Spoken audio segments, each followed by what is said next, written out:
क्या आपने कभी सोचा है कि एक छोटा सा गहना किसी के लिए कितना मायने रख सकता है? एक बुजुर्ग दंपत्ति जिनकी आंखों में सालों की उम्मीद और संघर्ष की झलक है। दरअसल छत्रपति संभाजीनगर के गुलमंडी में एक बुजुर्ग दंपत्ति सोने के आभूषण खरीदने के लिए पहुंचे थे। उनके पास थे केवल 1100 रुपए, जो उन्होंने भीख मांगकर एक महीने में जमा किए थे। कुछ दुकानदारों ने उन्हें पैसे देकर टाल दिया, लेकिन एक ज्वेलरी शॉप के मालिक ने उनकी कहानी सुनी और भावुक हो गए। उन्होंने 1 ग्राम सोने की ज्वेलरी उन्हें केवल 20 रुपए में दे दी। बुजुर्ग दंपत्ति ने दुकानदार से कहा कि आप पर भगवान का हमेशा आशीर्वाद रहेगा। उनकी आंखों में आंसू थे, लेकिन दिल में संतोष था। मी पोत घेऊ लागली बाबा, पोत 4 दुकानात हिंडली, तिथली पसंत नाही पडली. मी तिसऱ्या दुकानात गेली, तिथली पसंत पडली. 2,500 पोत घेतली.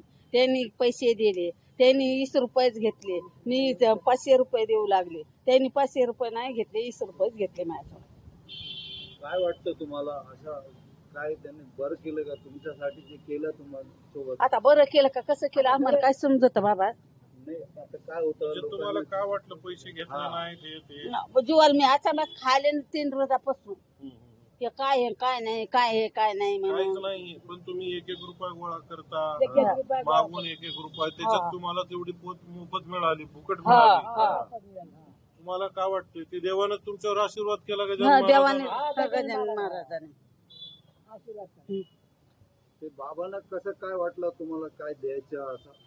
15 वर्षापासून पोत घ्यायची म्हणाले. मी बाजारची पोत घालीतीये, एक घेतली, गाण टाकली 10,000 मध्ये.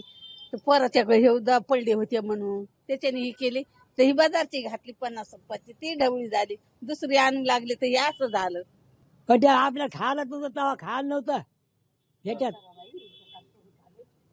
15 वर्षापासून तुम्ही पोत द्यायची असं भानगड सुरू होता. हा, काय कारण पोत असं द्यायचीच म्हणत? द्यायची म्हणजे आपली इच्छा. इच्छा होती. हा, बरोबर.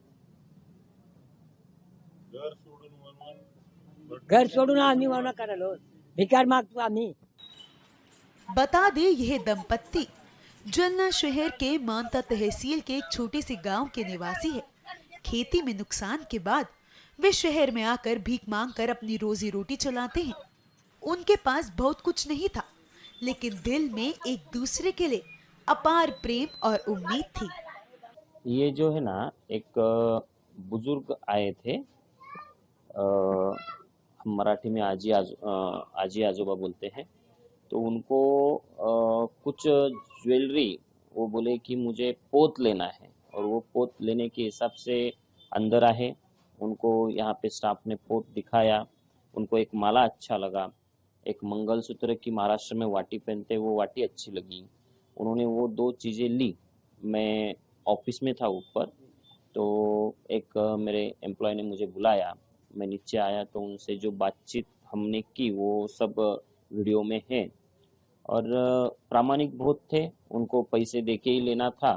तो उन्होंने मुझे पहले 1120 देने की कोशिश की, फिर कुछ चिल्लर देने की कोशिश की, फिर आजी के पास, मतलब वो बुजुर्ग महिला के पास कुछ नोट थी जो 20 और 10 की थी, पूरे ऐसे जमा हुई थी, तो वो देने की कोशिश की। हमने वो मना किया, और वहाँ पे जो हमारा 1 ग्राम गोल्ड ज्वेलरी का जो बिजनेस है, उसमें से जो माला थी वो हमने उनको सुपुर्द की। वो वाटी जो पेंडेंट है वो सुपुर्द किया, और तो भी वो बोले कि हमसे कुछ ना कुछ तो लो। तो उनके आशीर्वाद रूप मैंने आजी से 10 और वो बुजुर्ग अंकल से 10 ऐसे 20 रुपए लिए। आज भी वो मेरे पास है, और विठू राया का आशीर्वाद और उनका आशीर्वाद मुझे मिल गया। बुजुर्ग दंपत्ति शहर के गजानन महाराज मंदिर के पास स्थित एक मेडिकल शॉप पर जाते हैं, जहां वे अपने नोटों को छोटे सिक्के में बदलवाते हैं और फिर उन पैसों को अपने बेटे को गांव भेजते हैं। मेडिकल शॉप के ओनर ने उनकी पूरी कहानी बताई है। 95 की उम्र में सिग्नल पे रिस्क है, गाड़ियों का रिस्क है, मंदिर के बाहर रिस्क है, रात में वो मंदिर के बाहर सोते, चोरों की रिस्क है, लुटेरों की रिस्क है, फिर भी इतनी उम्र में अपनी बीवी के लिए एक एक रुपया भीख मांग के उन्होंने जमा किया है। और दूसरी बात, बाबा और ये आते हैं और क्या ये 2 साल से मेरे पास आते, 3-4 दिन में एक बार आते। उनके जो छुट्टे पैसे होते, 1-1, 2-2, 5-5, वो मेरे पास रखते हैं। उसके नोट बना के मैं उनको देता हूँ पैक करके, वो सेफ्टी उसको रखते हैं। पर फिर भी उनको रिस्क है पैसे की। ये 3-4 दिन में एक बार आते, चिल्लर के नोट बना के लेके जाते, अपने गांव को जाते। इनका एक बेटा भी है, मजूरी करता है। वो मंठा साइड गांव है इनका, उधर खेती नहीं कुछ नहीं, वो भी ऐसा मजूरी है।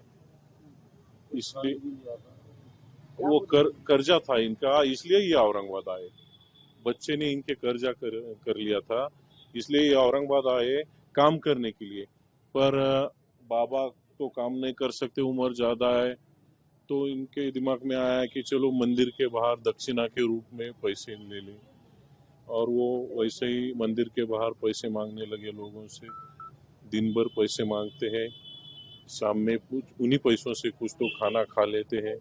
बचे वाले कुछ पैसे वो हमारे पास लेके आते हैं, उसके हम नोट बना के देते हैं।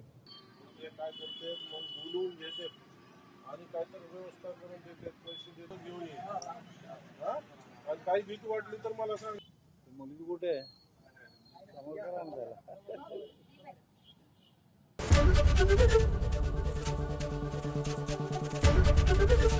एबीपी गंगा, खबर आपकी, जुबान आपकी।